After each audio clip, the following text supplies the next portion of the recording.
Hi friends, మనం నివసిస్తున్నటువంటి ఈ పాలపుంత Galaxy అంతులేందని మనం అనుకుంటాం. కానీ ప్రతిదానికి ఒక అంచు ఉన్నట్లే మన గెలాక్సీకి కూడా ఒక సరిహద్దు ఉంది.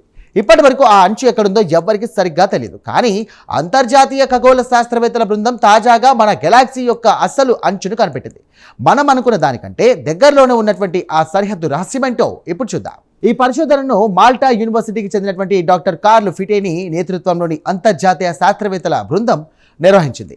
గయా శాటిలైట్ మరియు ఇతర శక్తివంతమైనటువంటి టెలిస్కోపుల నుండి సేకరించిన సమాచారాన్ని విశ్లేషించి వీరు ఈ నిజాన్ని బయటపెట్టారు. వీరి పరిశోధన వివరాలు తాజాగా ఆస్ట్రానమీ జర్నల్లో ప్రచురితమయ్యాయి. గెలాక్సీ అంచుని ఎలా కనిపెట్టారంటే శాస్త్రవేత్తలు ఇక్కడ ఒక వింత పద్ధతిని వాడారు. గెలాక్సీలోని లక్షలాది నక్షత్రాల వయస్సును వారు లెక్కగట్టారు. సాధారణంగా గెలాక్సీ మధ్యలో నక్షత్రాలు పుట్టి మెల్లగా బయటకు విస్తరిస్తాయి. ఆ క్రమంలో నక్షత్రాల వయసులో ఏర్పడే ఒక వింతైన యు ఆకారపు అమరికను బట్టి కొత్త నక్షత్రాలు పుట్టే ప్రక్రియ ఎక్కడ ఆగిపోతుందో శాస్త్రవేత్తలు గుర్తించారు. పరిశోధనలో తేలింది ఏంటంటే మన గెలాక్సీ కేంద్రం నుండి సుమారు 40,000 కాంతి సంవత్సరాల దూరంలో కొత్త నక్షత్రాల పుట్టుక దాదాపు ఆగిపోతుంది. అంటే పాలపుంత యొక్క అసలు స్టార్ ఫార్మింగ్ డిస్క్ ఇక్కడితో ముగుస్తుందన్నమాట.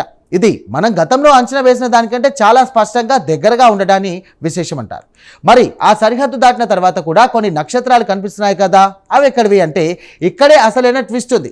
ఆ అంచు బయట ఉన్నవన్నీ కూడా చాలా ముసలి నక్షత్రాలు. ఇవి అక్కడ పుట్టినవి కావు. గెలాక్సీ లోపల పుట్టి కాలక్రమేణా రేడియల్ మైగ్రేషన్ అనే ప్రక్రియ ద్వారా మెల్లగా గెలాక్సీ బయటకు జారిపోయారు. అంటే ఇవి గెలాక్సీ నుండి బయటపడటానికి సిద్ధంగా ఉన్నటువంటి ముసలి నక్షత్రాలన్నమాట.